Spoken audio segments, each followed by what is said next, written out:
Hi James, can you confirm the sound is okay? Video okay?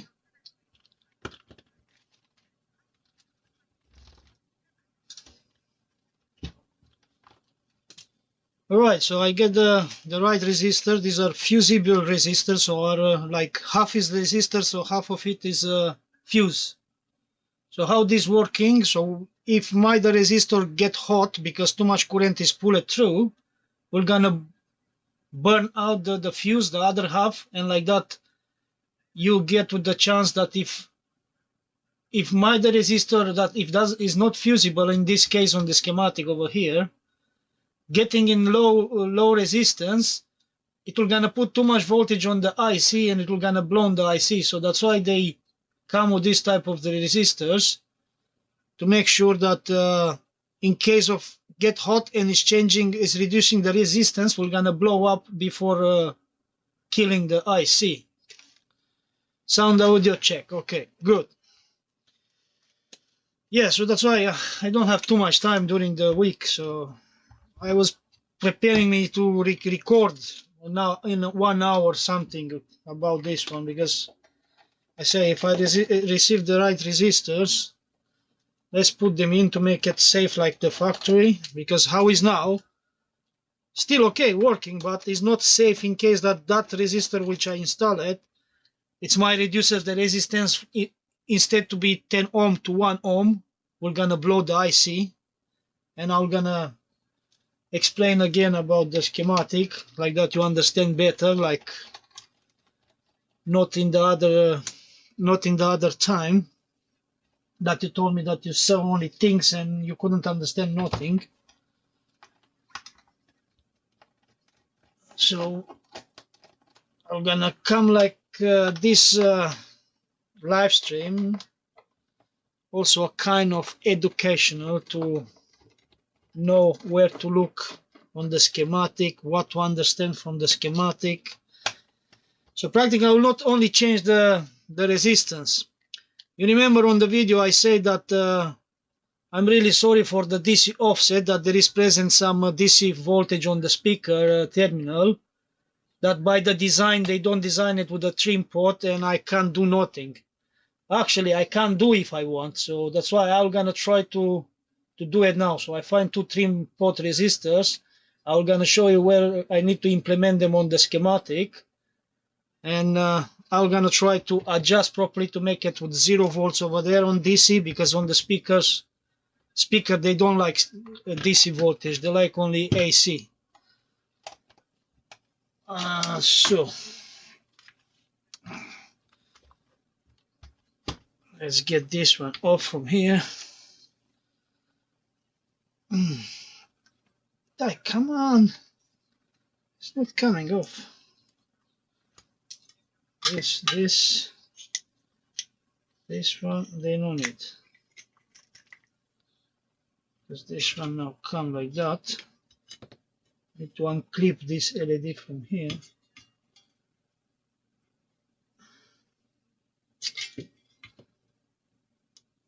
Right. So let's put the chassis. Only you. No one else is coming on the live stream. That's why I ask you, did someone else is streaming? Because if someone else is streaming, I don't want to interact with them viewers. Let them watch whatever they like to watch. I say I was about to film this one, to edit it and put it, but I say let me ask you if you like to watch a stream, and maybe other people they're gonna join. So far only you. Right, so I need to undo also this one.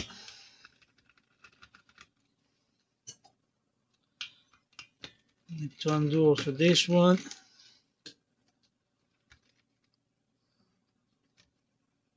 This isolator. This transformer, move aside until I get it out from there. Alright, so stay there until I undo a few screws. until I finish undoing few screws also here at the back. I don't think many people streaming. Was Toltec, or how it was called? I was watching a bit, but then I give food to my little boy, then I'm trying to make him sleep. He's in the bed, but he's not sleeping, so time to time I need again to go to watch him to see what's going on and why he don't want to go sleep. So, oh, where are my soldering wire? Over here. Is this one the good one? Oh, I need to change. Let me change the tip. See, I have as well that one. Oh, shame about the camera. AliExpress approved me the refund, but I need to send them the camera back. So I told them, look, can you arrange please collection, because it's not my fault and I don't have time to walk around the city to find the post office or whatever, maybe it's I don't know, whatever it is, to come to collect it, and that's it. They can take it back. I don't need that camera which is not doing 4K, because I say was thinking it's doing 4K, but no 4K.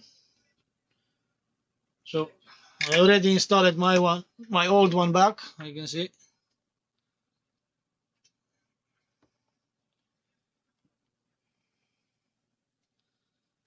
I don't need that one.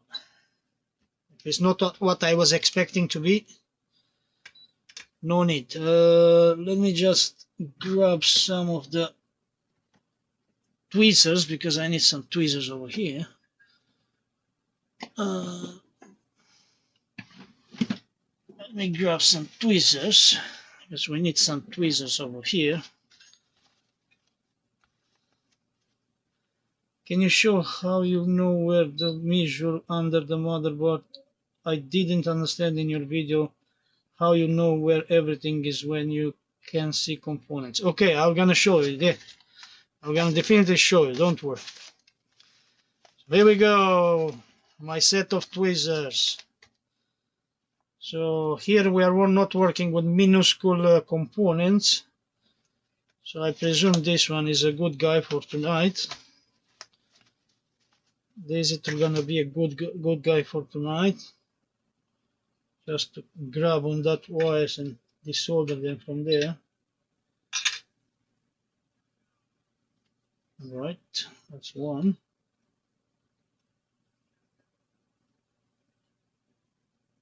The second one. We have the grounds down there. This is a ground. This is the second ground for the speaker. And now I can undo everything. So I need to push back things over there, because I need to push this one back, and I hope I will not lose them.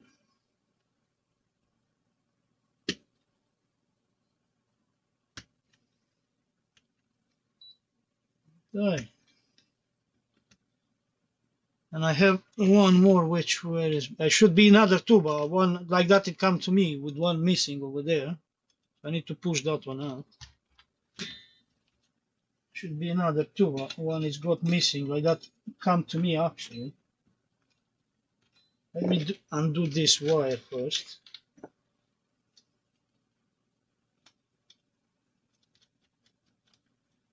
Yeah, definitely I'm gonna show you everything. I also tell me how you can see now my mouse. So let me open my schematic over here to display it, and tell me if it's visible clear my mouse now. So let me put on my schematic. Let me make it a bit bigger. 175. Tell me how big you can see my my pointer on the mouse. Now it's visible. You can follow up what I'm showing with the pointer.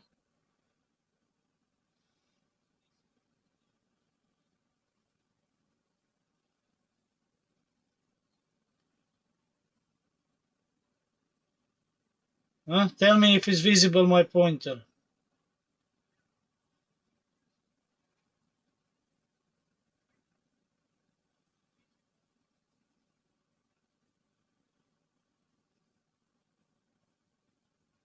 Huh?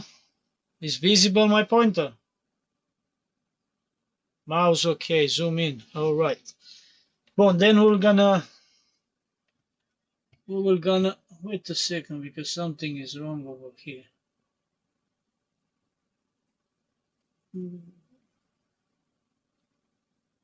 My display doesn't look okay.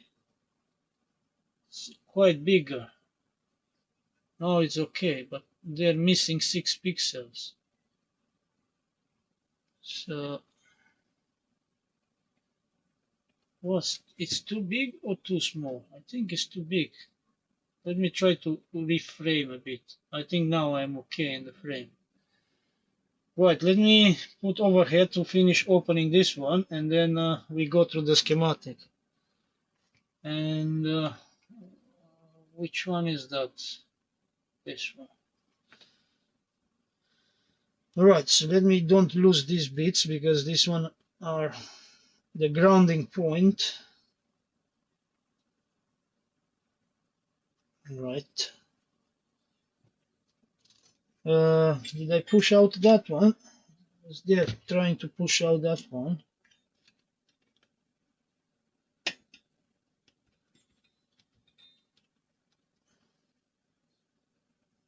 This one needs to come out like that. So now we can fully open all this guy. Only I need to undo one screw from this side. I was sure that that one is going to go down. I can undo one from here and one from the other side, which is down there. Hi Picotronics!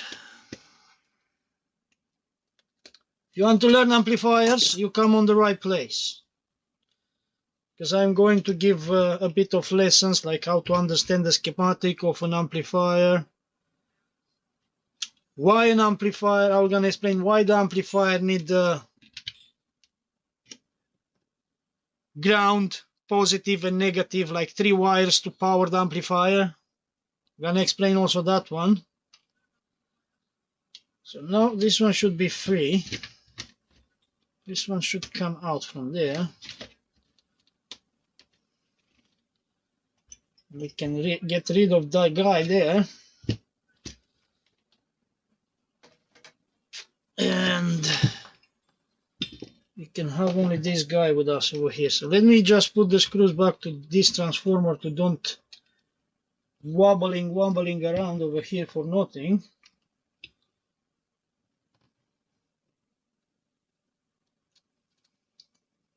I don't need to put that cover because that cover need only when you put on the case to reduce the inductance that created the transformer.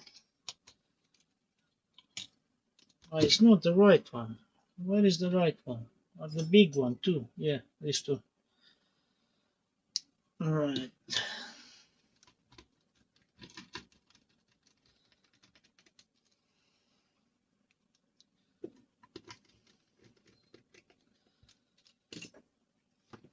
All right. So anyone come? No more. Only two of you. Okay, no worries.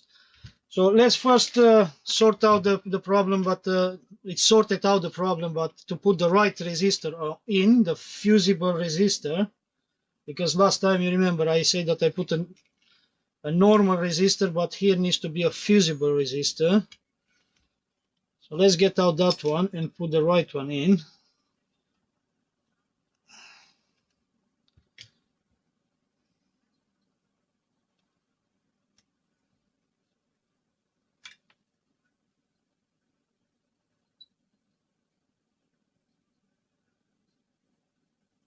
Come on.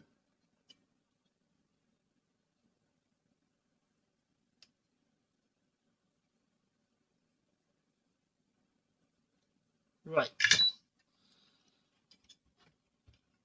So we got out the temporary one which I installed it last time, and we're going to install the right one, the fusible resistor,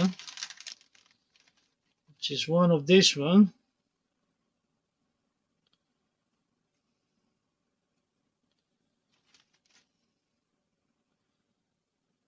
And then I'm gonna, as I said, I'm gonna try to, even if the factory didn't provide the way to adjust the DC offset, I told you I'm gonna try to modify it in order that I can do that adjustment. Right, the resistor is ready, but let me do the holes over there. Let me do the holes. So where are my toothpicks around here? Let me have a quick look. I think I need to run to get from the kitchen one. Oh, I have one here. I have one toothpick over here. What? No. So where is this? That hole and this hole.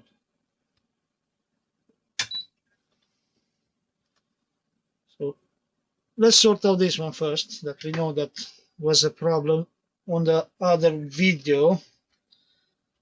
And I say that I put that temporary because I don't have in stock any fusible resistor. And once I got them, I'm gonna install the right one, because this resistor here is quite important, and I'm gonna explain in a second on the schematic why. Let me mash the holes over there. The guy is in.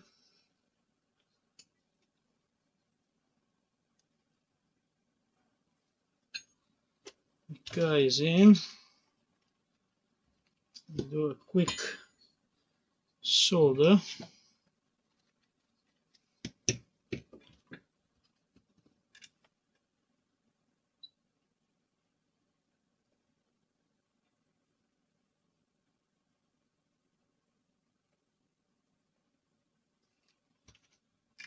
Let me find my chopper. Here's my chopper.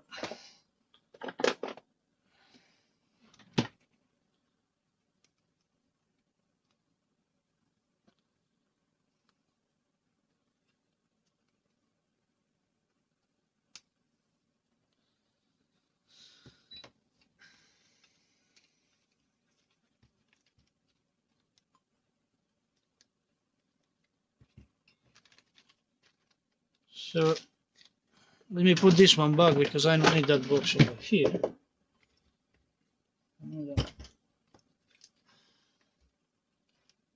This guy, I need to move. All right. So he was asking how I understand where are the components, because here you cannot see just cycling and everything. Okay. So I'm gonna put on the same position how was the last time.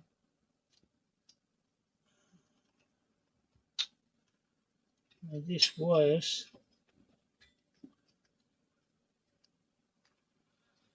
I can see here is already in the square the points. So that one is our bridge rectifier, which make the positive and negative, and the AC voltage come in, and then this one rectified to DC. And then I say, always we're gonna see an amplifier, two capacitors big next to each other, these two, and they are running series, so it's coming positive, negative, negative is connected to the positive of this one, and the negative again to the negative. So you have positive, negative, and the point on the middle of them is our ground on amplifiers. So why the amplifier need to have the voltages like that is because it's because, let me show you. I don't have yet set up the COM port for my oscilloscope, so I'm gonna get the oscilloscope on my hands and bring it here. Why this one is not closing? Something doesn't let me close that one. Okay, so let me get my oscilloscope on my hands over here, because I don't set up yet the port for the oscilloscope, because I did some changes around my desk over here. So I come in the middle of the screen.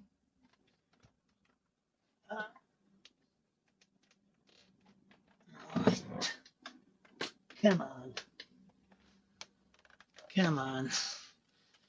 So why we need such a power supply for our amplifiers? Like 3 wires and negative, positive, and ground. So I'm gonna explain you with this one. It's much easier to show you with this one why we need that one.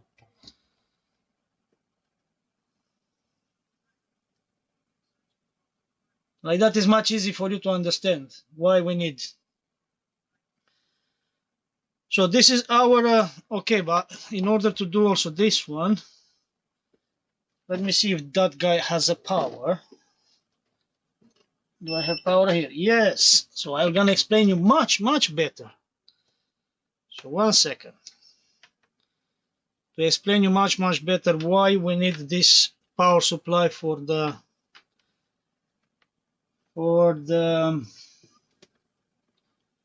audio.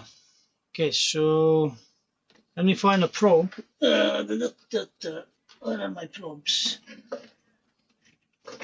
Just a second, guys, because I have a box with probes down here.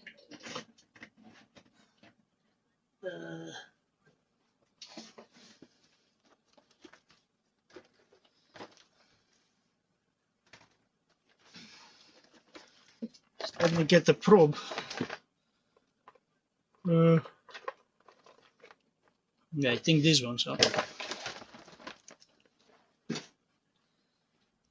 these one are from this.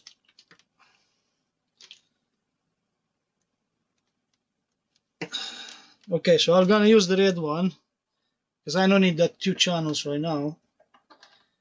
I need just 1 channel to show you. So let me put the amplifier a bit there. And let's have a good shot, not too much reflection from the lights. Maybe like that. Maybe if I put this one underneath. All right, we don't have reflections, right? So I'm gonna connect to my signal generator, which is giving me audio signal. It's giving me an audio signal over here. And I'm gonna show you in a minute why we need the power supply to be like that. So let me turn on this one, channel 1. And let me increase the amplitude.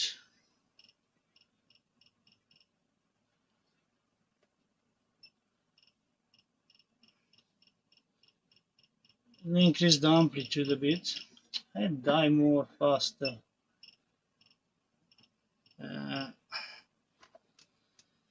Right, so you can see this display, right? So consider this middle point our ground, right? And then we have the top line, positive supply, and the bottom line, the negative supply. So the audio signal always goes from ground, jumping to positive and negative, like that is going on the speaker, because that's why also the speaker moving up, back and forth. So the center point of the speaker, it's when it's staying to 0, to ground. And when it's receiving the signal, like positive, negative, move the speaker coil in order to get the sound out. So that's why you need a transistor between positive and ground over here to hold and amplify this part of the signal.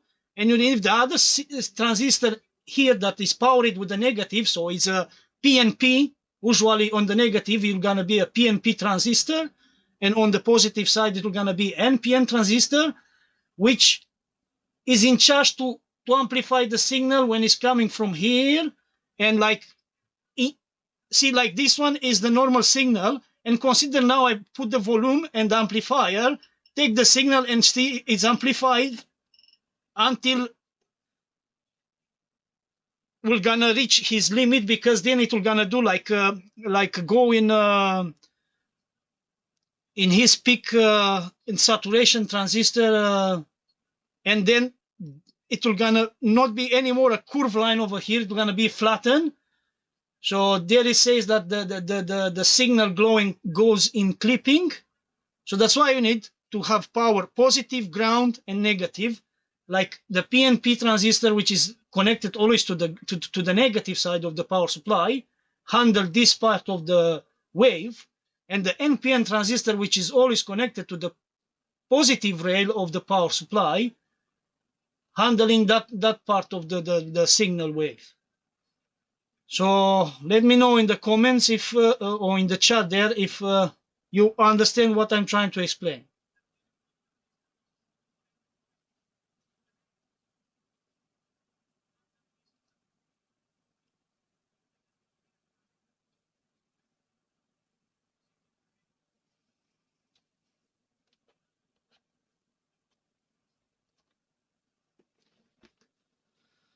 Okay, guys, let me know in the chat, like that I can put away the oscilloscope and carry on with the amplifier to show the schematic and where we can play to modify the schematic in order that we can adjust the output to make sure there is no any DC voltage present on the speaker, because that's why the speaker want, like here, AC. This is AC voltage, not a DC. So that's why the speaker, they don't like DC, they like IC voltage, IC current. Let's talking about current because it's called AC current or DC current. So that's why you must to make sure that on the output speaker against the ground you will never have any DC voltage, because the speaker, they don't like it. All right, so now I can remove it from here.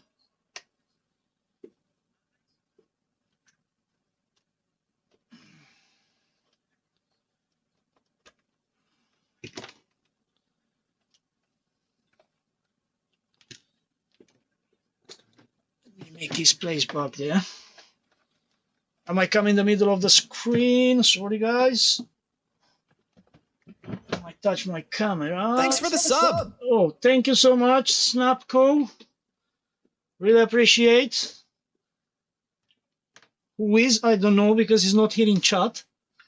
Maybe he watched just another video and he subscribed.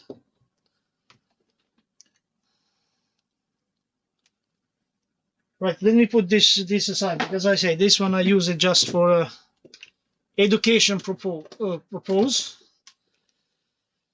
Hello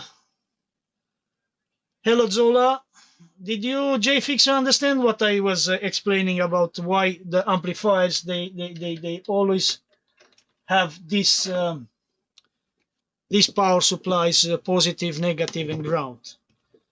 There is also normal ones with just to positive and ground, but if we have time, I'm gonna explain about also that one, how they working, because they working on the same way, but only that they use a decoupling capacitor in order that the capacitor, it will gonna block the DC voltage to don't go to the speaker.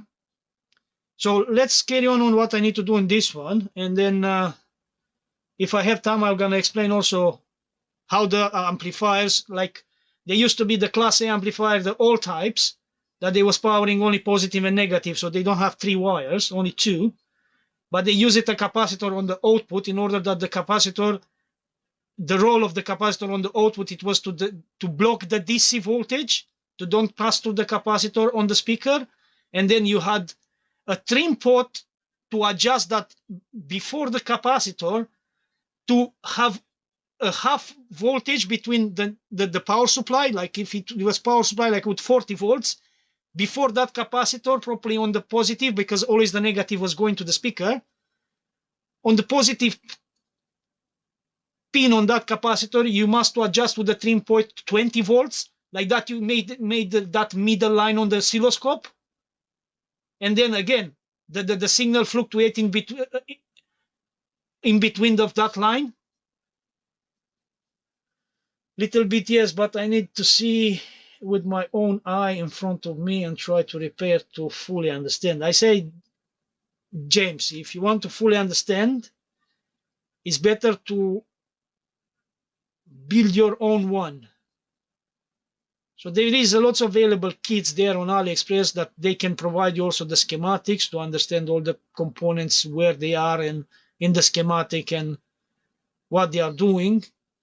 Then, let's say, you always need the power supply, that a transformer that comes always 3 wires on the secondary. So you have the center tap that goes straight away to the ground. So imagine you have the AC from the transformer that goes straight away to the ground.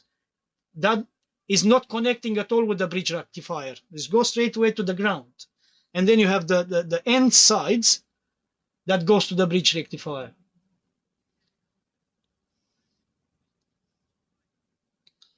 Right, let's go there. So you told me that you couldn't understand how I figure out where are the components on the schema here, like looking on the schematic, how I figure out where are the components on the board. So let me bring also the schematic over here. Let me try to make it a quite bigger. Not so. In this case, I'm gonna move the amplifier here and try to don't cover too much the amplifier. Tell me if you can read good schematic over there. Maybe I can try to zoom it a bit from here. So let me just zoom it. Let's see now how it looks like. It's a bit cropped, so let me try to zoom just a little bit out one step. Right, so here is full. So tell me if you can see it, or otherwise I'm gonna go to full screen and schematic, explain the schematic, and then explain on the PCB board over here what's going on.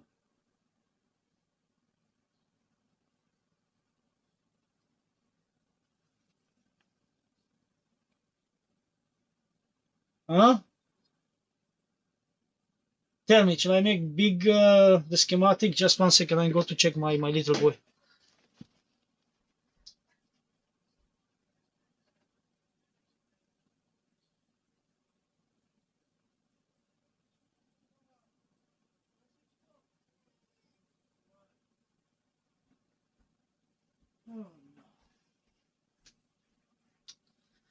He's not sleeping yet, and tomorrow he needs to wake up early because he needs to go to the nursery.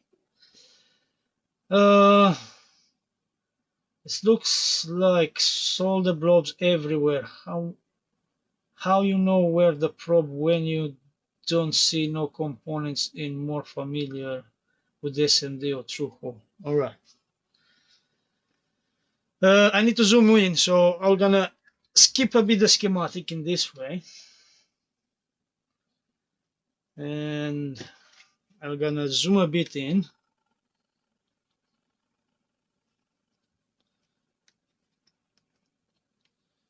I come more.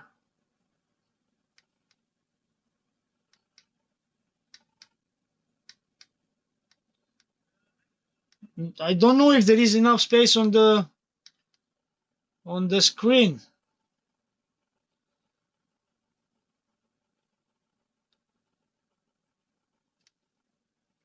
I'm gonna try. Look, I'm gonna try to bring also the schematic. Let's see if we can go through. So imagine the amplifier. If I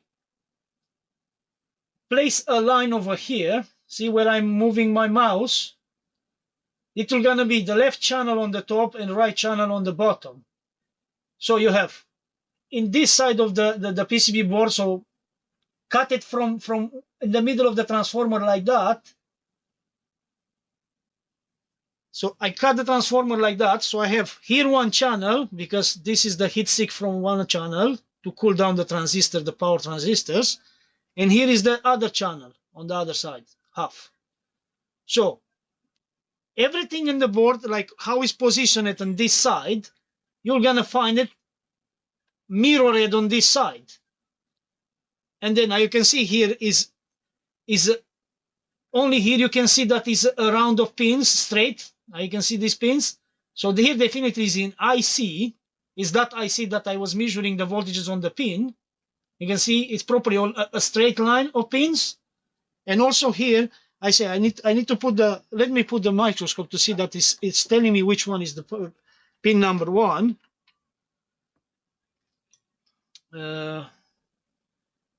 Microscope, let me put the lights on. And I can show you that it's telling me also in the PCB board where is the pin number 1, only because I'm not in the surface to adjust. I need to go more up a bit. So there is clear, right? So I can see here definitely we have also an IC, 8 pin deep IC. So I can see here is pin number 1 of the IC. It's telling me straight away on the PCB. And look, you have capacitor, resistor SMD, resistor SMD there, capacitor, resistor SMD. Then going more the one that I was measuring on the other video, I can see is this one, this straight line. And you have pin number 1 over here, which is this one. And then you have pin number 2, pin number 3, 4, 5, 6, 7, 8, and 9. And then also here you can see there is look, there is some resistors down there, SMDs, some capacitor or resistors. No, resistor, this one, another capacitor. And look, we have another 2 resistors. And here we have our relay. You can see this one is the shape of the relay. I'm gonna see how you understand very easy. Sorry, here is not clean. I need to clean a bit. But looks, it's not flux, it's like rosin. So rosin doesn't corrode. Hard rosin doesn't corrode, so there's not any problem. If it was flux, it was good to clean, but hard rosin doesn't affect the. So I can see here is you see that the pins of the relay. So look, so you have 1, 2, but this one is not soldered because this relay were only working in one side of the connector, not on the both sides. And then you have also here another. So see, you have 1, 2, 3, and here is the coil, the energizing coil of the relay. And then you have again here and here and here. So this one from here, we're gonna, when energizing the coil between these two, we are putting power in between these 2 points. This point, we're gonna go in short with this point, and this point, it will gonna go in short with this point. When through these resistors over there, we see the IC, we're gonna read DC voltage here present over 900 millivolts.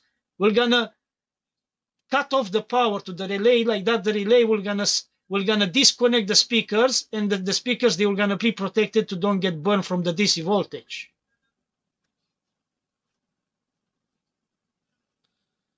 Pupas fever. Hi from Spain. Hi.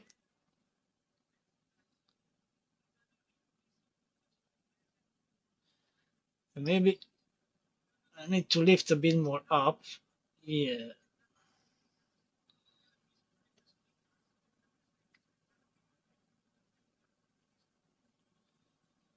Right, then let me also show you that you can understand where transistors are located. So definitely, this is the heat sink, which are the power transistors that needs to be kept it cool because they run hot when you play music loud.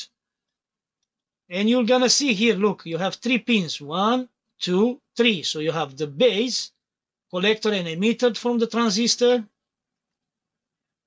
And always you have, as I mentioned before, when I was showing the oscilloscope, you have the PNP and you have the NPN. So always if you go to check which one is the negative, so our negative is somewhere there. So I need a continuity beep. So let me show you a continuity beep. It's also easy to understand which one is your PNP and which one is your NPN transistor. So I'm gonna put my multimeter on DC.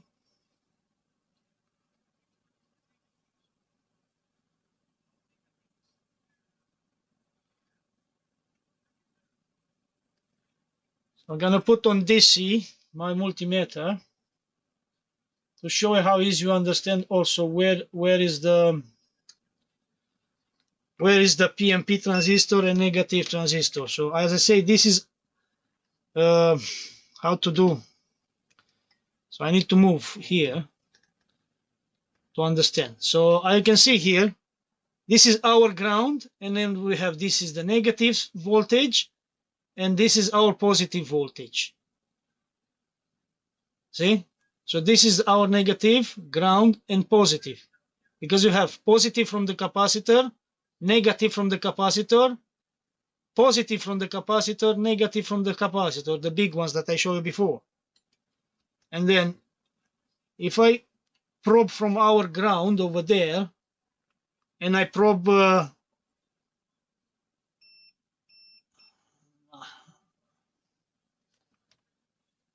assembly shows. Why? Which one is that? This. I don't know. Here is. I can't zoom more out because the board is not on the surface, so I can't leave more out. But I hope that you can see. See, that is our negative. And as I said, here is a transistor. So see, it's coming tied to the transistor over here. Continuity mode. So this means here I have the emitter. No, here I have the collector. This one should be emitter or base, and this one should be same, emitter or base. According that this one has a really thicker trace, definitely is my emitter, because the emitter has a resistance to speaker terminal, so should be a high wattage resistor. So from one of these points, I should go with one resistor someplace here or here, and should be a low resistance, maybe usually 0.5 ohm, something like that. So between this point and this point, yeah, see, this is our 0.5 resistor, and from the same point to the other transistor, again, we should have the same, a 0.5 ohm resistor tied to the emitter. So I presume it's this one. No. So let me see the other transistor where it can be located. So here are the 3 pins. So this means is from this point. On this point, I have the resistance of 0.5. Yeah. So this is my speaker terminal here. Just a second, guys. My little boy is screaming. Yes, my little boy. What happened? What happened? What?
Alright, sorry guys, my little boy, he had the nose block, so I needed to unblock his nose.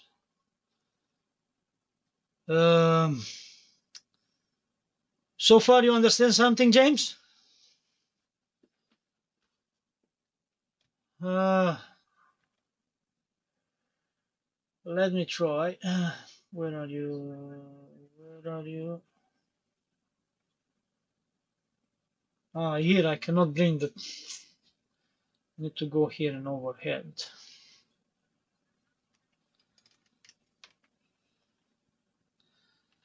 So did you understand a little bit, James? Let me also clean that part over there while I'm here. Find my brush. Right, I found it. I am here. Let me clean this bit over there. We clean that area that it was with some. Right. Anyway, now I need to go to the schematic to show you what I need to do in order to play with that one, to make on the output to don't have DC voltage. So practically, here is our output speaker. So this is the line of our speaker.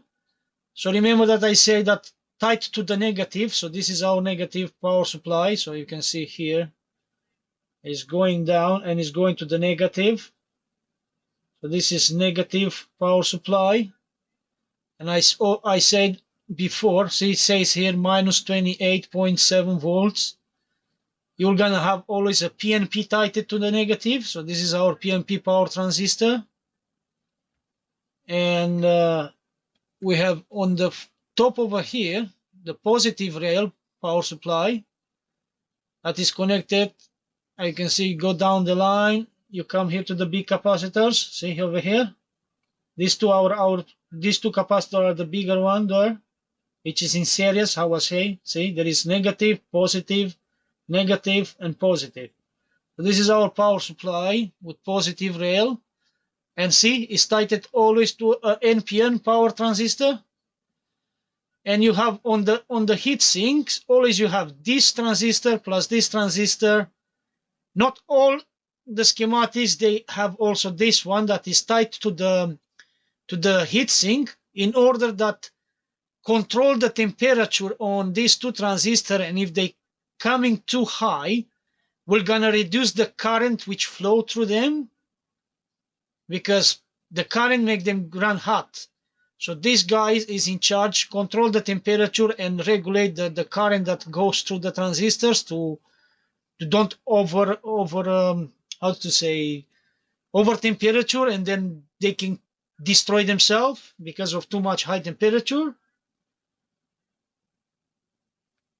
And then you have this one from the front are the drivers from our power transistors. So you can see it's the same configuration. You have a PNP on the negative voltage, and then you have a NPN on the positive voltage. And then you have here this 1, 2, 3, 4, 5 diodes, which it's our bias circuit. So you have a trim pot over here. You see the 500 ohms or whatever it's that one, that you adjust the current which flows to these base transistors. And if you increase the current flowing to the base, you open this power transistor more highly, and they start to conduct both of them in the same times.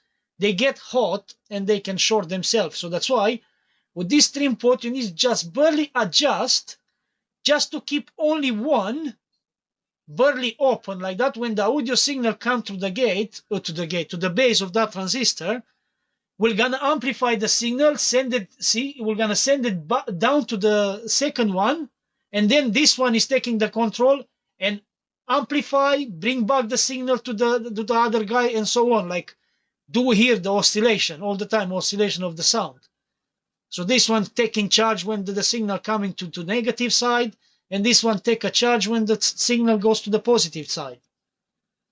And from this circuit over here with these diodes, we are adjusting the right current on the base of these two transistors in order that, you remember on the other video I set up 10 millivolts.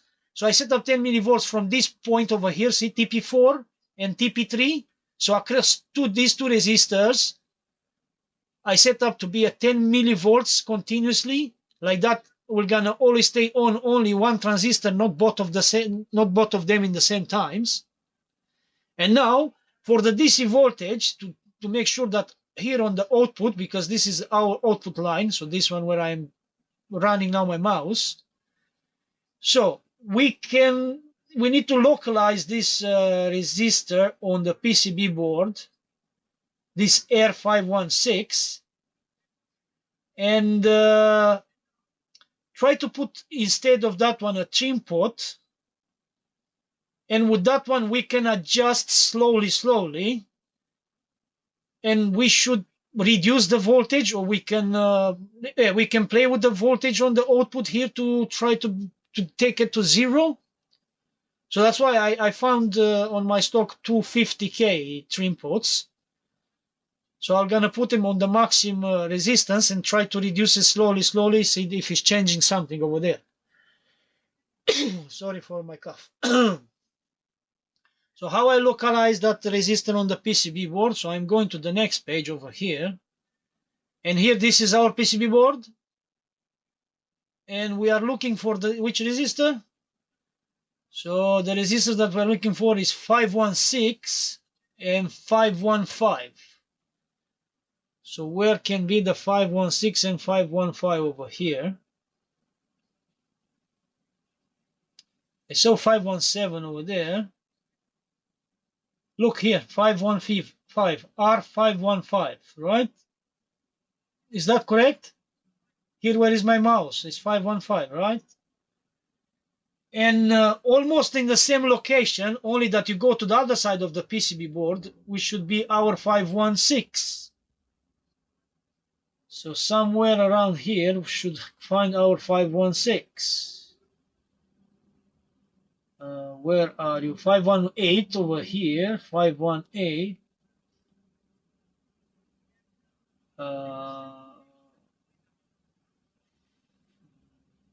510. 518. Where is the 516? Thanks for the sub. Oh, thank you so much. I didn't manage to see who it is, so sorry that I don't pronounce the name, because my OBS is behind of this screen which I show you right now, because I'm looking to find the 516. So 514 over here. Where are you? Oh, look, 516, R516. You can see it here. Where is my pointer now? So we need to find them on the PCB board, so we know roughly where they are located.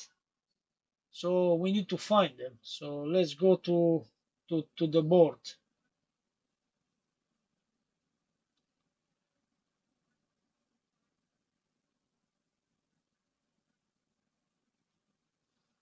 Evening, Oldham Electronics Repair.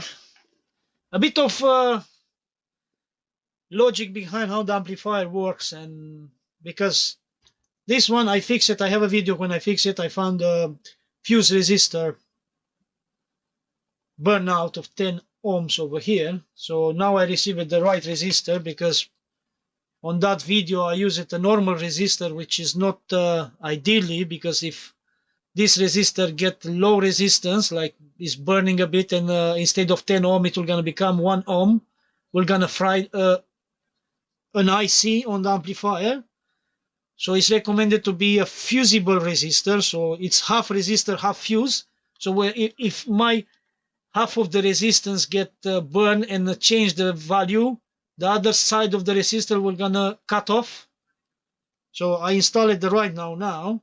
And on the other video I say that I'm really sorry, the manufacturer doesn't provide the trim pot to adjust the bias. The bias is there to adjust the DC offset on the speaker terminal.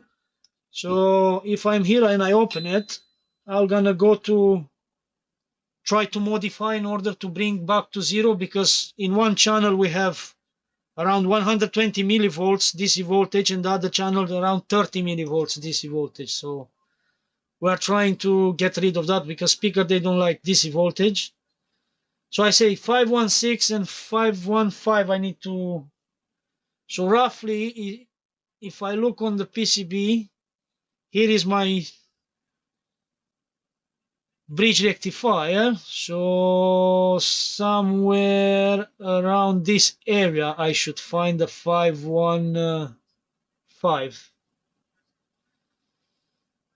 515 should be somewhere around this area. So sorry, you can see there the schematic. What is maybe smaller and you cannot not see it properly. So 515 somewhere there. So 515. Okay, so let me bring the microscope because I localized in that area something is a SMD one. So maybe that is our resistor. Microscope. So in that area, I'll show the schematic can be that guy over there. So let's see if it's 47K. So let me put my multimeter on resistance mode and have a look if it's the 47K according with our schematic.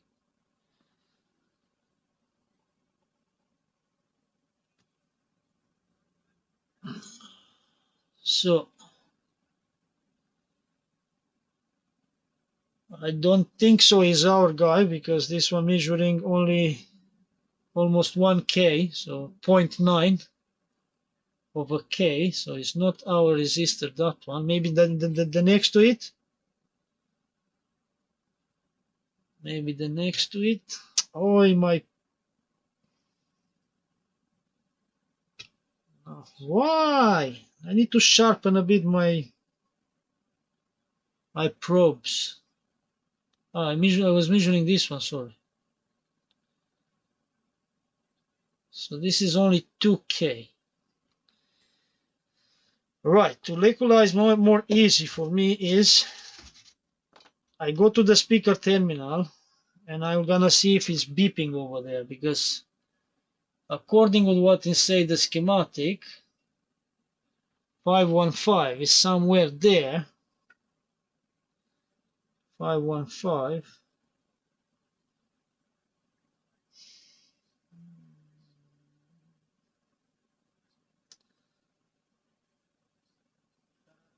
There's not something on between these 2 points. If it's through hole, might be there something similar, 32K, because in that area should be the guy which I'm looking for. And I say that should be 0 ohm to the speaker, so one end should be 0 ohm to the speaker. Should be the other side.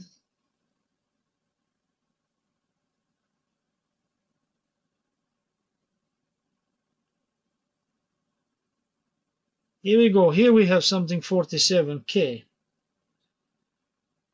So this means from this point, from this trace should be my resistor. So I need now to find which one is going from that point there, 0 ohm to my speaker. And I'm gonna find out the resistor. Is this line over here?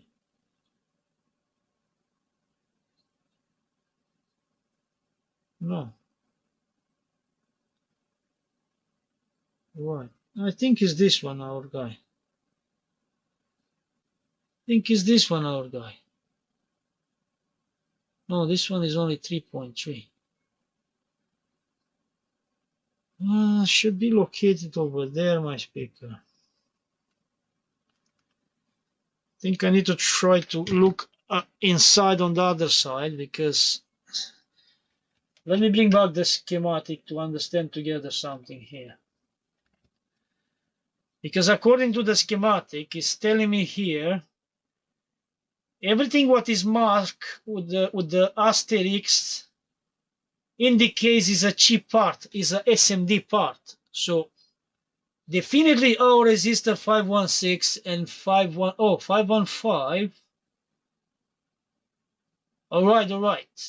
So 515 is not a chip, but 516 is a chip.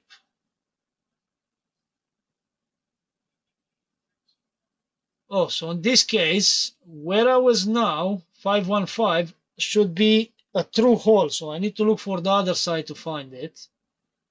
And the other half is a chip, is a SMD. Right, I understand. So definitely is there around where I was poking around. And I just need to have a look inside. So somewhere there around, if I saw mark on the PCB 515, so I need to take out the transformer.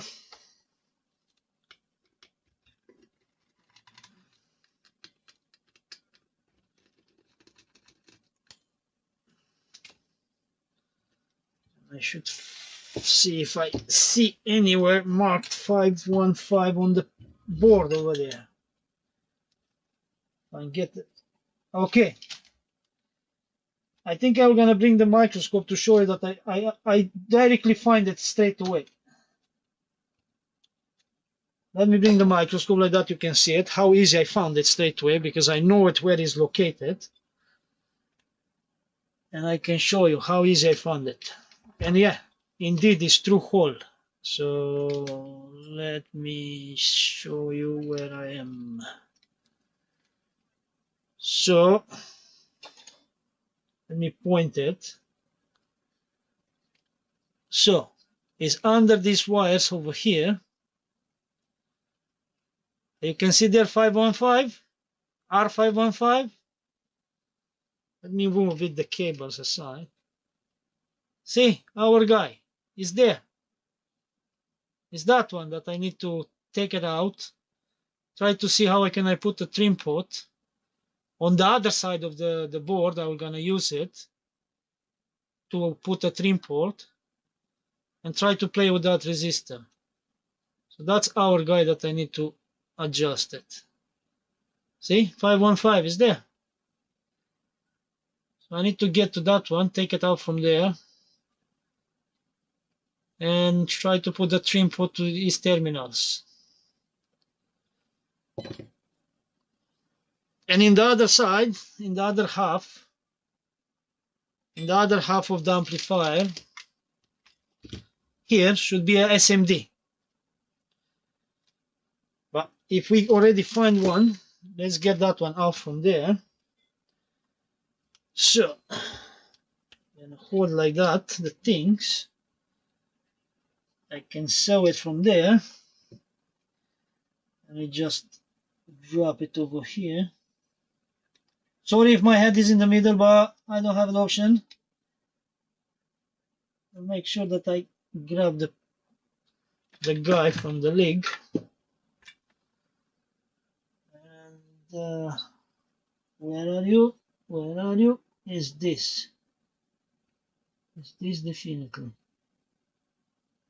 Yeah, it's that one which coming out. It's coming out. It's coming out. Yeah. And the other end is going there.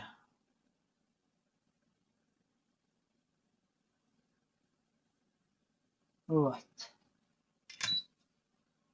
That's our resistor, which we need to take it out. And I'll show you on this side where it's located. So it's located from, oh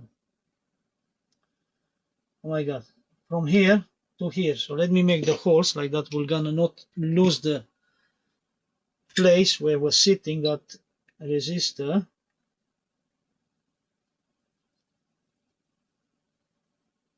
He was sitting down there, here and here. So we know where we're sitting that one. And if I measure this one, you're gonna see that is 47K. So it's our guy that we are looking for.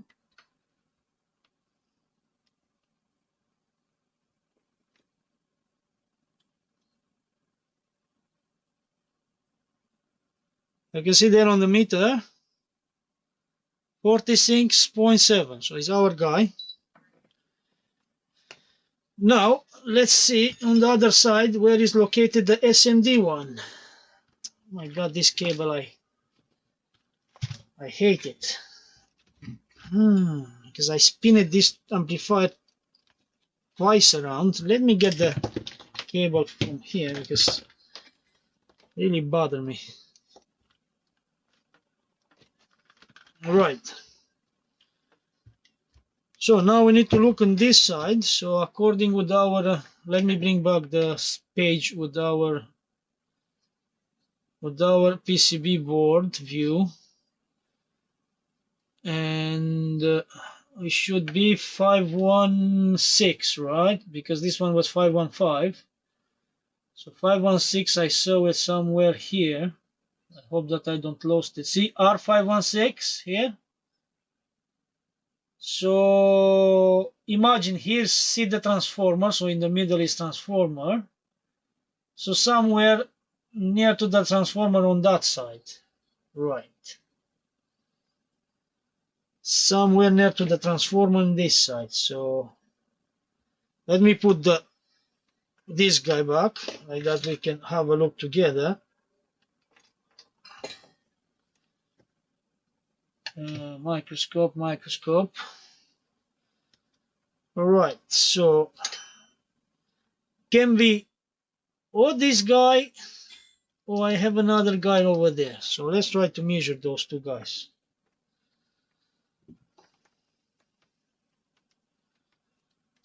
Can be or this one here. She's measuring. This is too low. Put this guy over here.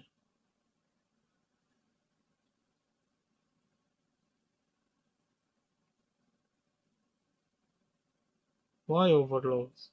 I'm in resistant mode, so measure the resistors, man. I may be going overload because in the other side I have a capacitor, so maybe it's charging the capacitor.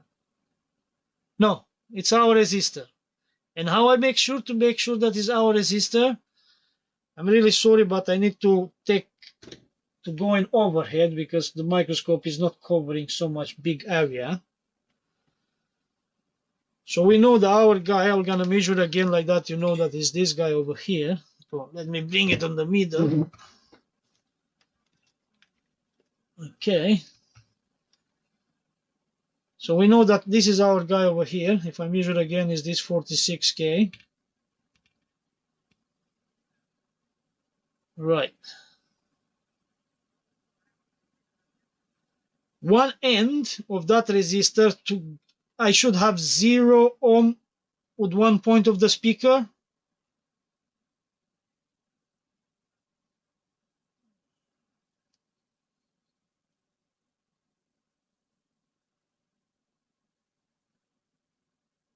So the end of that resistor should have 0 to speaker.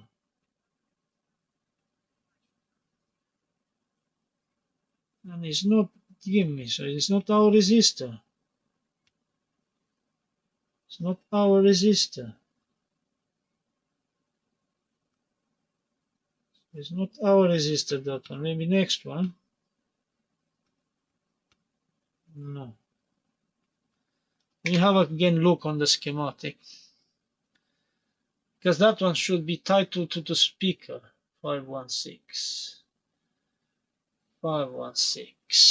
Because here in this side is not telling me the 516. Can be this guy.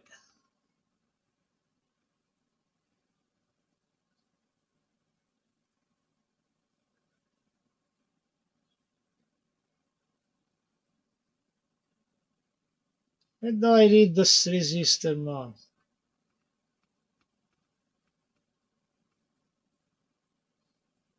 It's not our guy.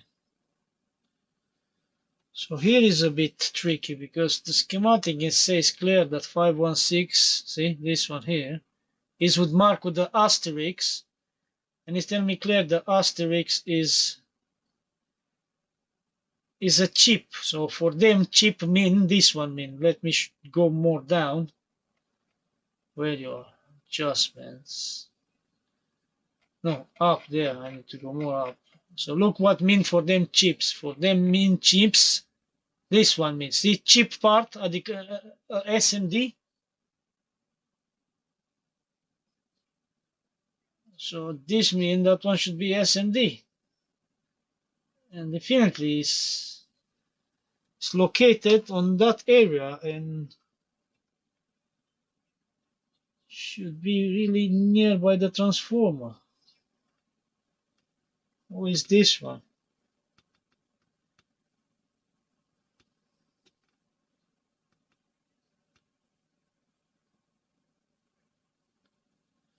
Think to localize more easy because it's not telling me. I can just let me have a quick snitch if my is marked on the other side of the board because I'm not sure. I'm not sure, but I can have a quick snitch there to see if my is marked on the other side of the board and I can localize on the other side. So 516, R516 should be underneath of these wires over there. So R516.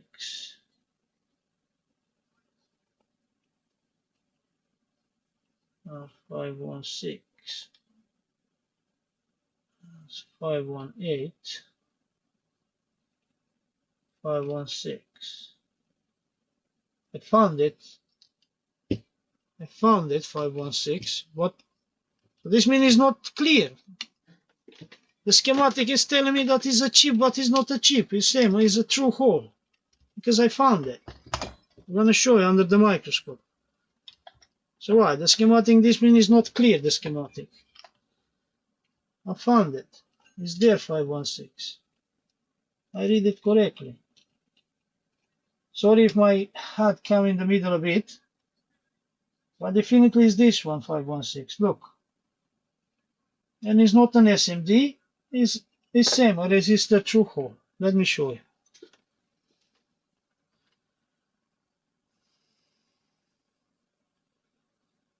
Just a second, because my USB power cable, which I was powering the other camera, is come in the middle.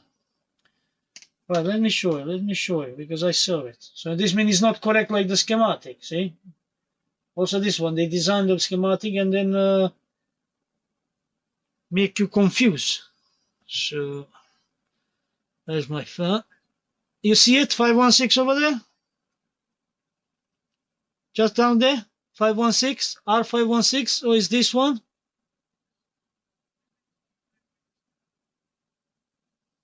See? Well, the schematic is telling me that should be a SMD and then at the end is a true hole. So clearly, this is the 516 that we are looking for.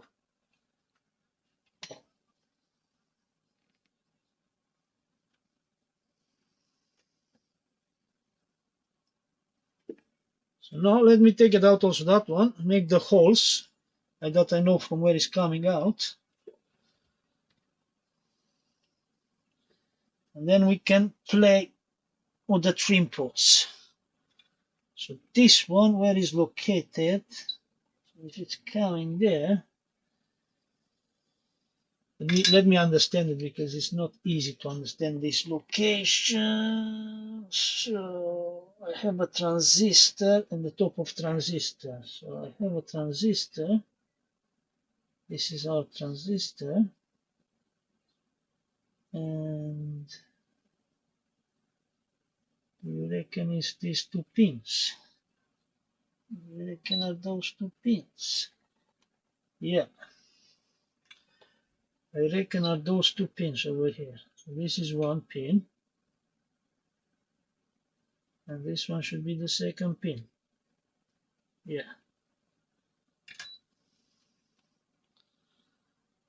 That's our resistor. Let me quick make the holes over there with my toothpick. Where is my toothpick? It's there. Don't lose the position.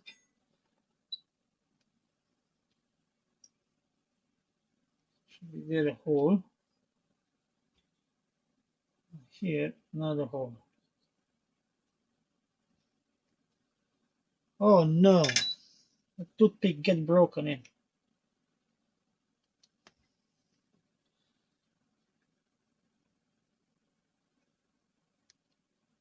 Come out.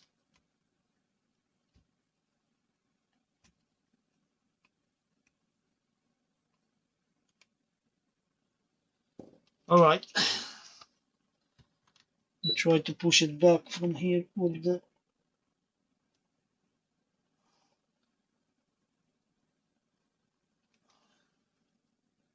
which one? The one bottom.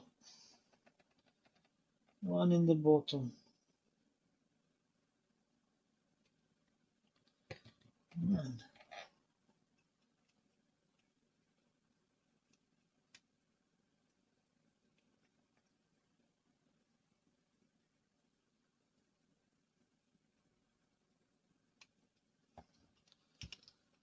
Can't take it out, man. Hello, the other tweezer. Where are you? There. Come out.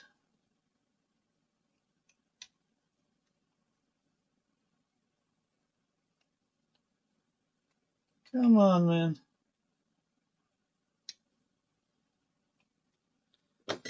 Really? I'm gonna burn you out. I'm gonna burn you out.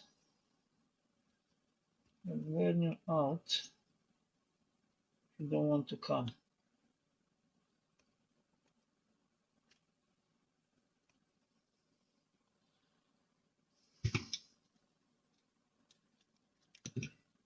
My toothpick got broke inside the hole. I need to burn that wood out from there.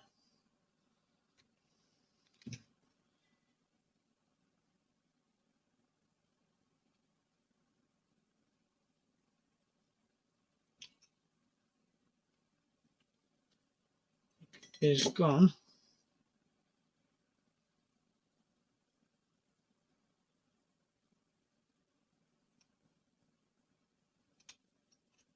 Yeah, it's gone.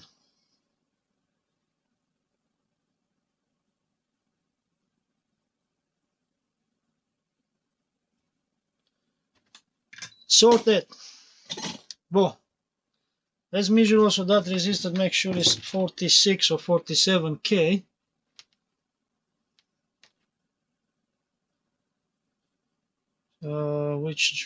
Which is telling me, yeah, 46.6. All right. Now I need to put this one back there. You can now screw it back to be in place, to don't be wobbling around. Where do I put the other screw? Can someone point me where I put the other screw?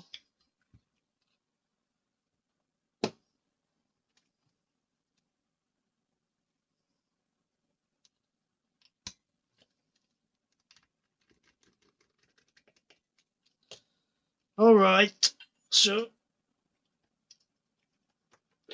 we are a step ahead. Namafa. All right, I give myself another job. I give to myself another job. They come out from there. Just a second, guys.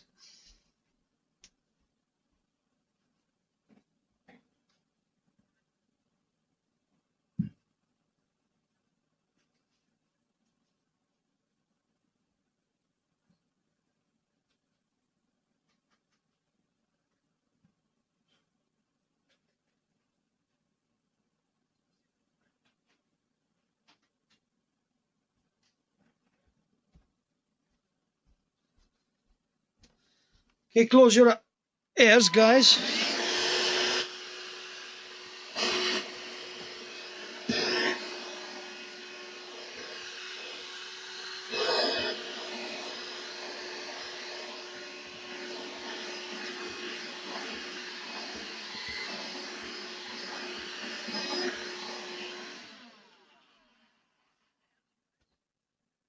Right.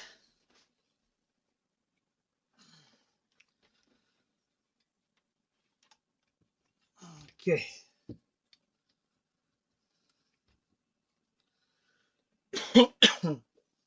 Let me go a bit to the chat to see if someone new. Chill and relax, good evening. 8-bit repairs, good evening. Simul and BIOS. This is not a BIOS, this is a BIAS. It's called BIAS. Then we have Oldham Electronic Repairs, good evening.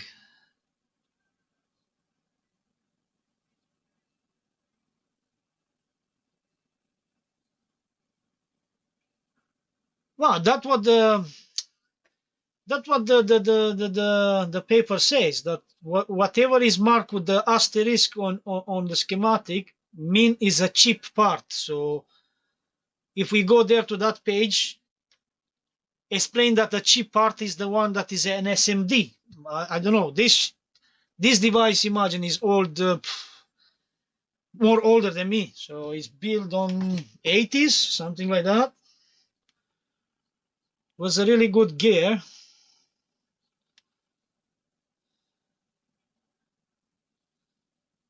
On that air, it was a really good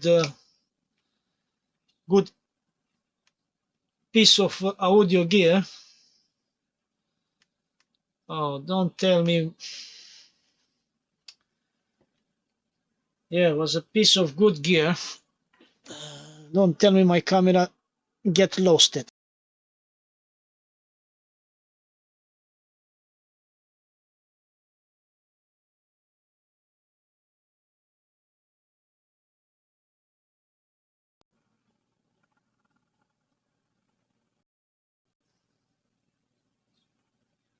Right, we are having back.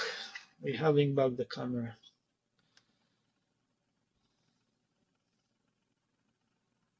Was lost it. Well, I couldn't control anymore the zoom. All right. So now we know where are the places that we should put our resist variable resistor or trim ports. I don't know. People are calling them how they want. So as I mentioned, I need to put them on the max resistance. So I need a tiny screwdriver over here. Nah. I need a tiny screwdriver over here. The tiny screwdriver, I think, is this one.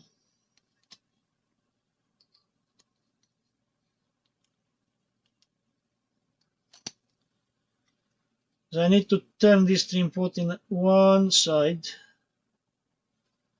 And I should have now from this middle point. Can I remove the schematic? Because now we know we don't need any more the schematic. We know everything what we need to do. So where you are. Yeah. So now I need to measure from this point to this point. I should have 50K, around 50K, because it says it's a 50K one. So let's make sure we have 50K over there. Because I put on maximum, the max resistance. So yeah, max resistance should be from the center to this one. So yeah, you can see there we have 50K. So now this one, somehow I need to try to solder on this side to there. So I'm interested only 2 pins. But the problem is I don't know how much space I can have underneath. I need to calculate also that one, because if my work and can stay forever there, I can do it like that. But what's happened here? Why the transformer sit on the capacitor? No need to sit on the capacitor. What's going on over here?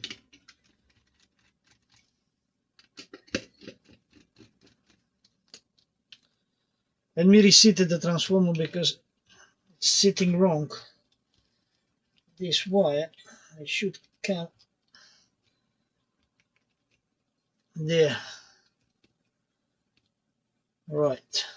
This wire, they should go underneath down there. And let me see if I have space. They can stay forever there if I can put them on the good place. Or otherwise I can adjust the resistance, then read the resistance and see if I can find a fixed resistance with that value, which put my speaker on 0 voltage DC. So this is the bottom side, right? So the bottom side, do we have any clearance that my resistance can stay always there? My input, they can stay always there. We will see. If it's my touching, then I'm gonna remove it. But let's first make sure that we can adjust. And if it's adjusting, then we're gonna think how we're gonna do. Anyway, I say that I can cut a pin, and I can cut a pin, try to bend a bit the pins of this one. I don't need properly to be in the same direction. I can follow up the trace. Definitely this trace coming here. This trace goes there. So the nearest place,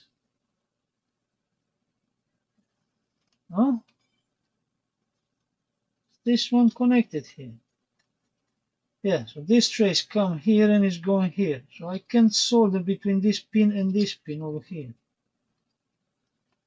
Yeah. So let's try to do like that. So I can solder between these two. For now, just to play with it, to make sure we can adjust the DC voltage. And then we're gonna find a plan how to make a final circuit, right? So let me bend the pin to don't touch the PCB, like that, and solder that one there.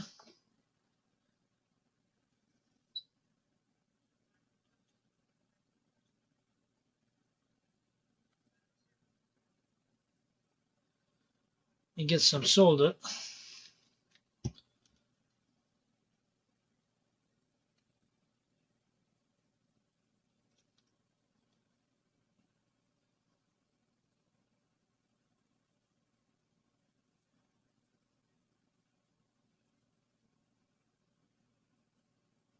There and there. So that guy is in a good position, and I can play with the trim pot. Okay, let me make sure that is. I don't like too much this. Let me get the other screwdrivers, guys. Don't like that one.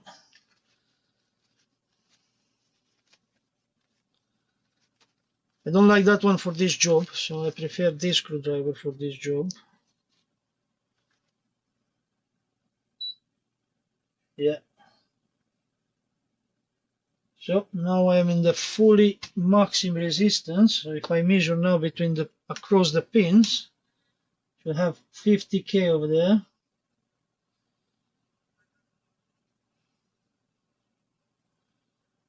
It's going up because it's charging the capacitor, which is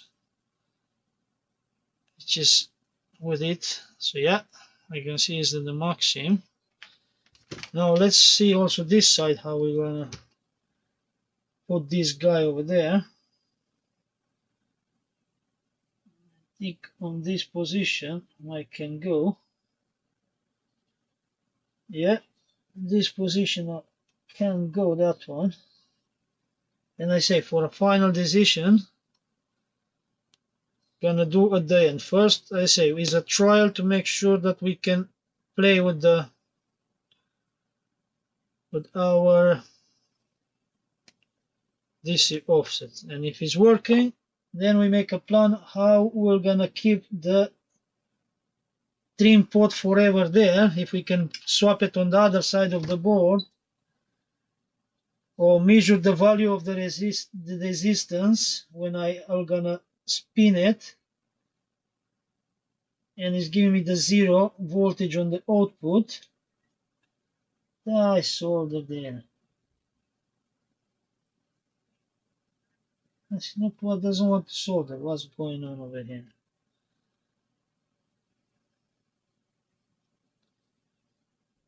Now I solder it. And we solder also this side. Yeah, solid.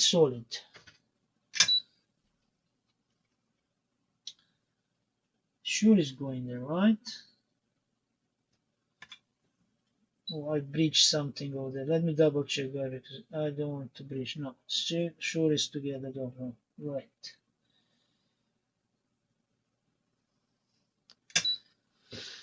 Alright, so now it's time to test it. So let's have a quick test.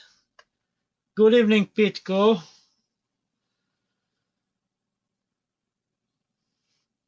Time to test it. Let's see if my how to call it that one, my logic, or it's working. So to test that one, we need to connect some speakers to it. These one are our speakers down there. This wire, I don't like how it's soldered there. It's a bit better soldered, this ground wire over there. I don't know who soldered it. I don't touch these solder joints over there. Someone else soldered them. And this one, if I can gather the wires more near to each other. Yeah. All right. Ready, guys? Ready? So let me find two speakers. And I need the other probes because I need crocodiles to read the voltage on the output while I'm spinning that one. So I don't have 6 hands, I have only 2. But let's first get some speakers. Yeah, 1 second.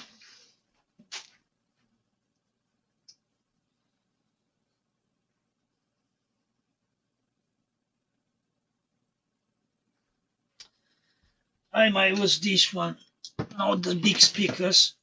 I use this one. I have testing speakers over here, so let me get my testing speakers. I hope they are still good. This my testing speakers. 1.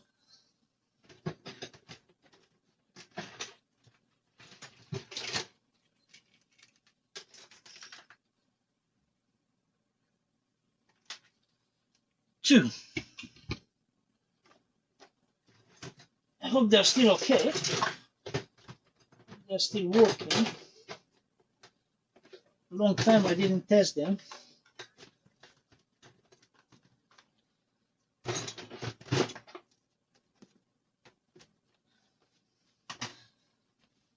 Right. Long time I didn't test them, so let's give a read quick to see if they have 8 ohm to make sure we don't blow the amplifier. Oh, 32 ohm. What's going on over here? Really? Which speaker you are 32 ohm? I never see. Here it says 8 ohm, right? No, 8 ohm it says there, so why is it reading 30 ohms? Anyway, it's good. As long as not shorted, 30 ohm is good as well. We're gonna sound not louder, but that's weird. It says 8 ohm and then they measured, look, this one out, they're measuring 1 kilo ohm. What the heck? No, same like 25 ohm, so doesn't matter. Because I'm not doing a sound test, I'm making sure I don't have DC voltage on the output. But I still need to connect the load to it. So our load is the speaker in this case. So let me try to connect these wires here.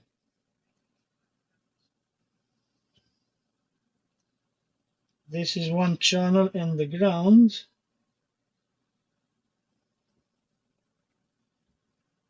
And then we have the other channel over here and the ground. Where is the white wire? Over there.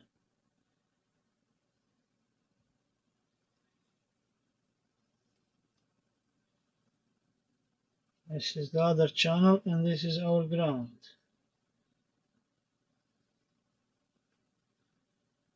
Make sure they don't touch each other. Right?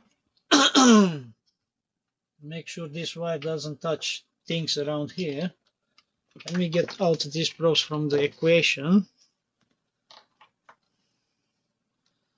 because we need these ones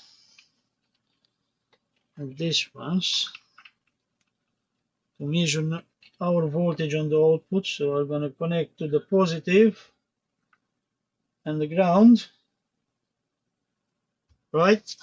So please pay attention, don't touch this area here. There is mains, so I'm going to plug now. Let me sure the button is in off position.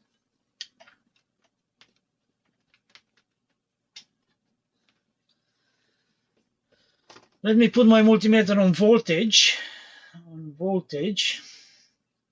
DC voltage, and let me put on 500 millivolts range, because we need to measure accuracy on millivolts. And we turn on. I heard the relay. See, we have 200 millivolts, which is quite high. So I'm not sure which one is now that channel. So I'm going to try to play with one, see if it's changing anything over there. Otherwise, I'm going to move to the other one.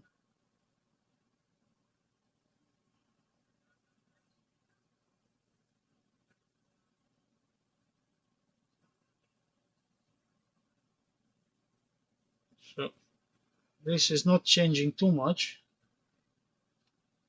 It should be this one.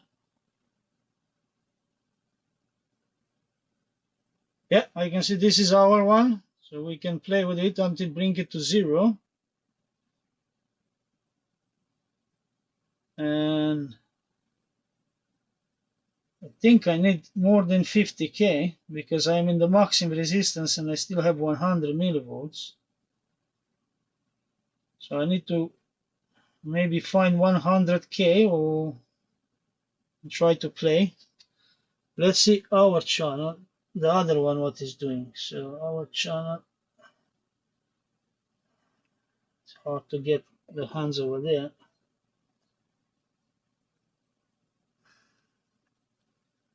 See our channel.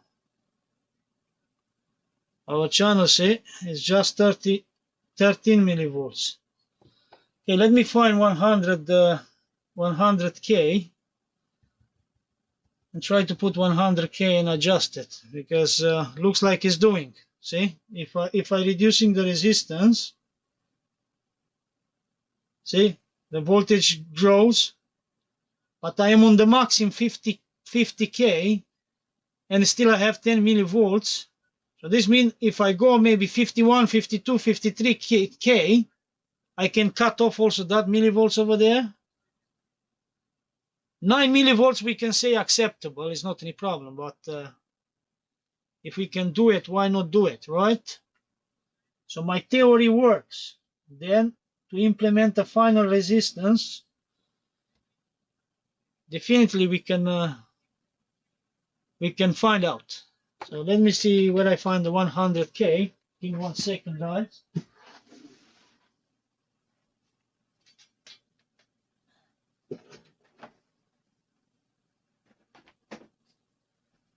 My little boy toys everywhere. That's my Hoover. Actually, this one is in the middle over here now. I have to put it on the other side. Right, I have here my stock with things, so give me a second to get my box with things and see if I have anything 100K at home.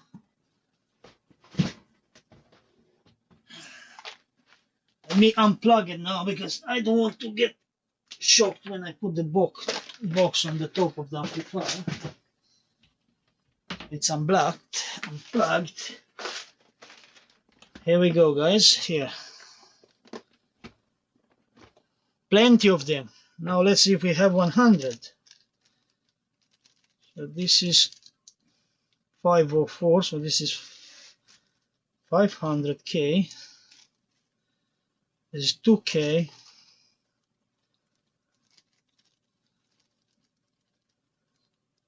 This is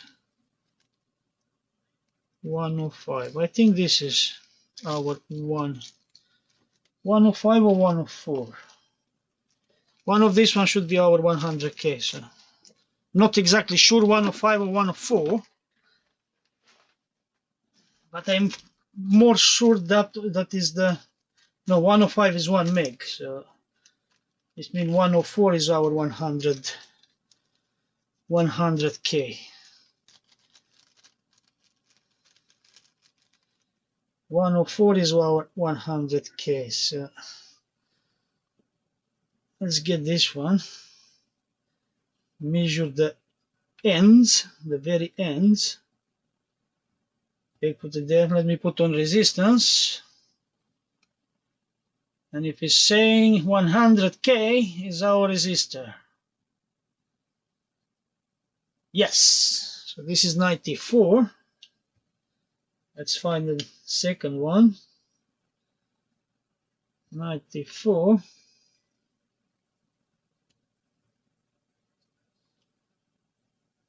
This one.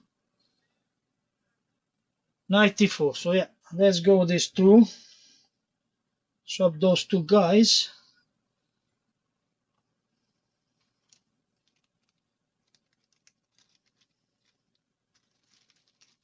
And we give another try.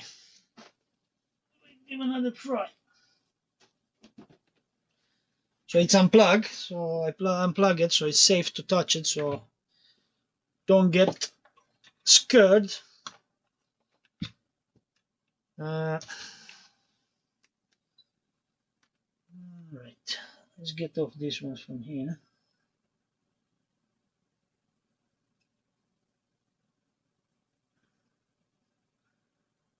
Swap them with the 90. This pin I need to bend a bit, otherwise we're gonna touch the PCB and maybe make some shorts. So we don't want that.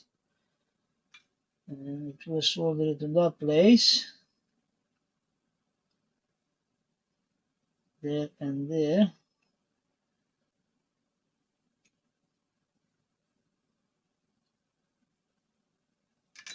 One second, guys, my phone is ringing.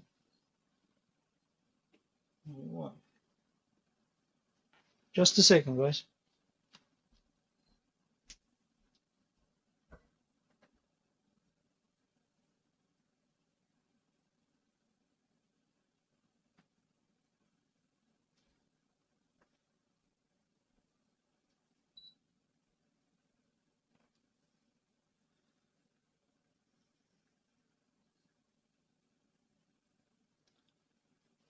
Yeah, well, my wife sent me a message and I don't read them, and she's trying to recall me.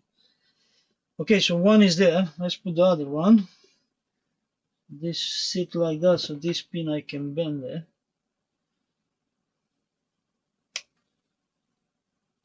And because there's no too much long time left also for me, so we're gonna test it. And if I reduce to 0, then we end up here the stream, and then gonna leave it like that for tomorrow, and tomorrow I'm gonna find a solution how to put that one forever in, or from the other side, or turn the resistance and then measure the ends and try to put in that place a fixed resistor with the value that the trim pot will gonna tell me. But let's finish the stream tonight, that proving that my theory and my concept, like as I mentioned on the previous video, I said that the manufacturer didn't provide a way to adjust the DC offset, and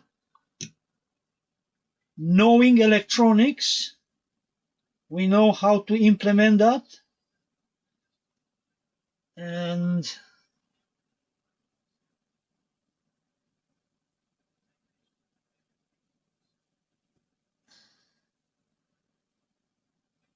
everything what I need is to make sure that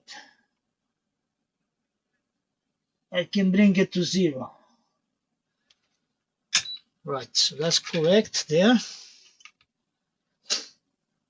That's correct there. Right. So let's switch back to DC voltage right now. Let me put same like range 500 millivolts only to have accuracy. So I'm going to connect to ground over there and to speaker over there. Let me plug in.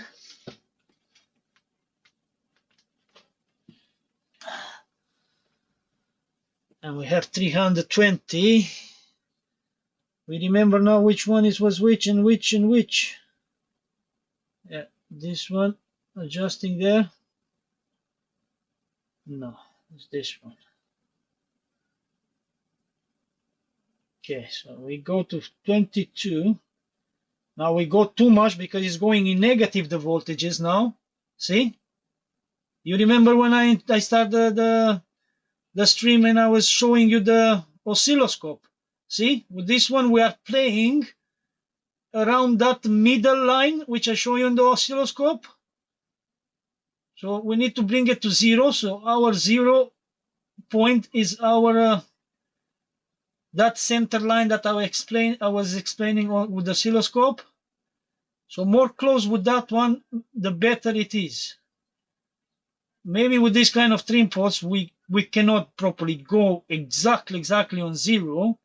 Ideally will be, you know, that multi-turn pots that you can spin, and actually on the resistance is just moving very tiny bit. You know, there is those one multi-turns.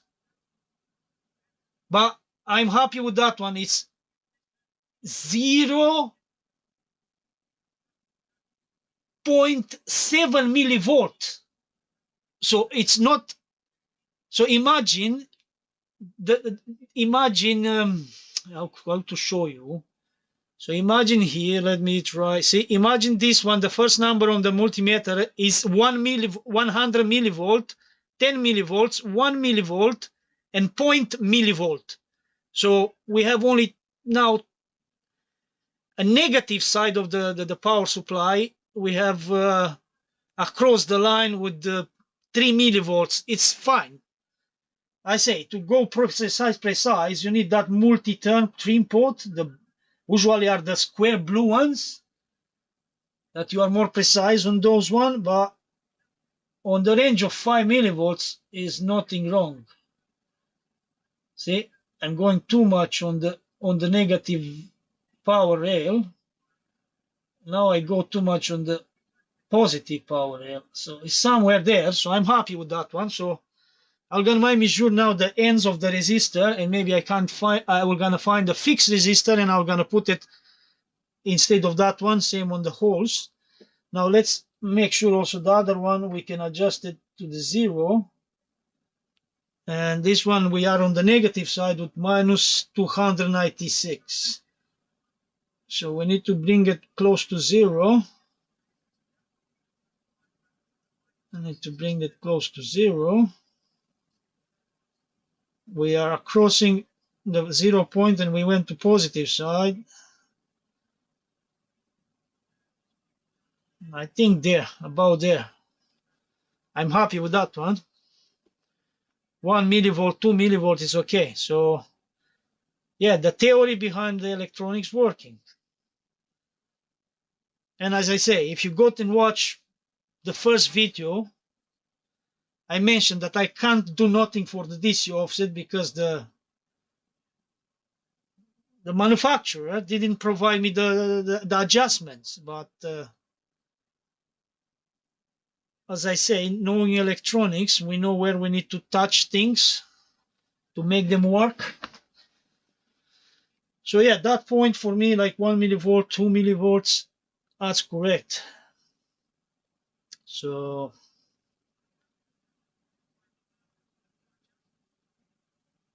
as I say, to be more precise, ideally will be good that multi-turn port, but I don't have those ones. They're more expensive. This one I bought like 5 of each, almost all the values possible. I think I don't pay more than £5. And they are always handy because when you need to adjust something and you don't know the right value of resistor to put there, you can always put higher resistor and try slowly to reduce it when you find the right value that you need. So someone is going. Later, Pitco. So Pitco is going. Okay, guys, I'm Ben Log. Okay, have a good one, Pitco. Thank you to join me. Sorry that you don't join from the beginning when I explain a bit how amplifier works and everything. If you like to rewatch it, just go. It's a good educational video. So yeah, guys. So I'm gonna also close it here because, as I say, my wife should come now. I can put it in a box. I have a box here, and then carry on tomorrow on putting the resistors in and the right value. My concept was that one, to try, because I say I look on the schematic before, analyze during the week, and I say, look, the manufacturer didn't provide the trim pot. 100 millivolts DC is quite high to have. It's not quite high, but ideally, always I say from the beginning, it's good to have 0, because the speaker, they don't like DC voltage. They like AC voltage. So I analyzed the schematic during the week, and I say the unique point that I can try is that resistor, which I spoke on the beginning of the stream. I think James, he watched the video from the beginning. I pointed straight away to which resistor I need to play with, so I know it, that only from there I can play with the balance between positive and negative, and I just carry on to 0.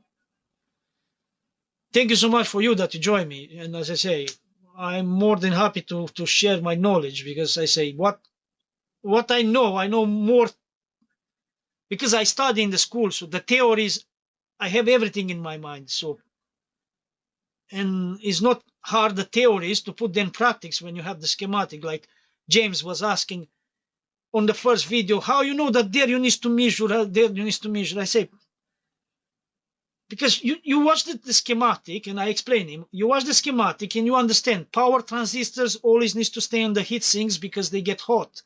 So you carry on slowly to match a bit the schematic, how the components are arranged on the schematic, and you follow a bit the traces and you can understand which one is which. So I hope he understands a bit, and I'm more than happy to share anytime more of my knowledge. And as I say, I'm always ready to teach people on the right way and to give the right information rather than don't having nothing in my mind. Because I say I studied this school. I study on my high school. I did electronics informatics. So it was like that. Call it the profile that you want to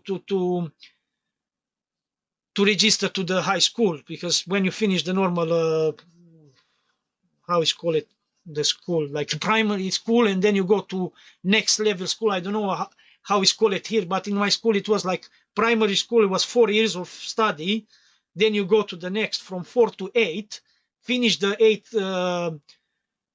years of studying, like a total of primary school is called that one together. You go and you choose a high school, you register yourself, and then you go to the school. You need to submit an exam. If you don't pass the exam, goodbye. You can choose other schools around. 1 second, my little boy is screaming again. Yes, my little boy. Huh?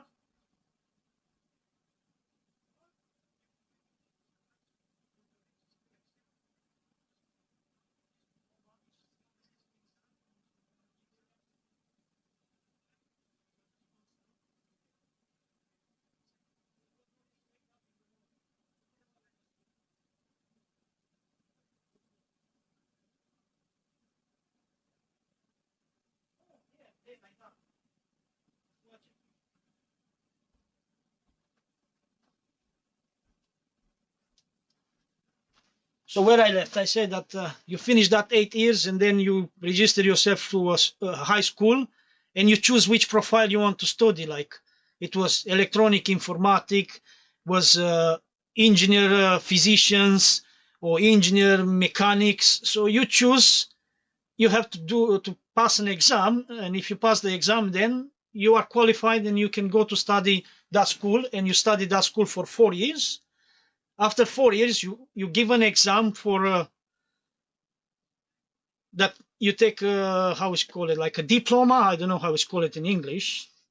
You get that diploma, and then if you want to become like an engineer in electronics, like what I study, I needed to register myself for a university, go another 4 years in university, pass another exam, and then I get that electronics engineer degree. But uh, my family was poor, and I couldn't afford the university. University was expensive, so the high school was free governmental school. So there we no needed to pay nothing. But when you go to university, you need money, and my family was not a rich family, so we couldn't afford that one. So at least I have diploma electronics informatics. Like I know a bit of coding, like when you need more microcontrollers to program them, to run a small software inside the chip. So you need to think how to write to control a few things with some pins by themselves, like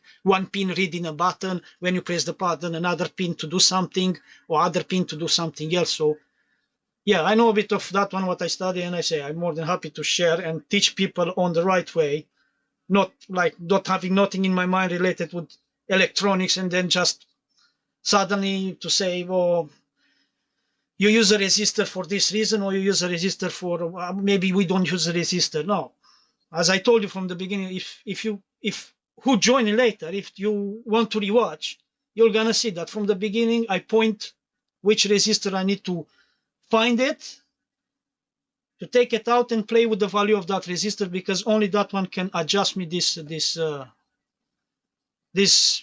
output DC voltage offset, how it's called it, to bring it close to zero possible, because I say speakers, they don't like DC voltage. Okay, guys, I wish you a good night, because it's already 50. My wife is coming in 10 minutes. I need to clear a bit my table, because I say I have a small baby. I can't leave things like that because tomorrow it's margin.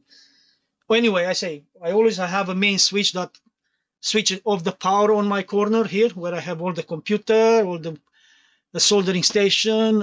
So that power only I can turn it on or off. So no one can. If I turn it off, no one can turn it on, like my wife or my little boy. No, because it's with the key. So if they don't have the key in that switch, that power down, then the extension on this side, no power. So it's safe. So I'm not worried that my son will gonna start pushing the buttons, because useless to push the buttons if there is no power. But leaving things like that in the table is coming, pulling down, maybe broken more than what I did so far, and then when I know that it's finished and I need just to put it back, it will not work. So that's why I need to clear the table. Okay, guys, I wish you enjoy it, and shall I see you next stream? Okay, bye bye, guys. 3, 2, 1.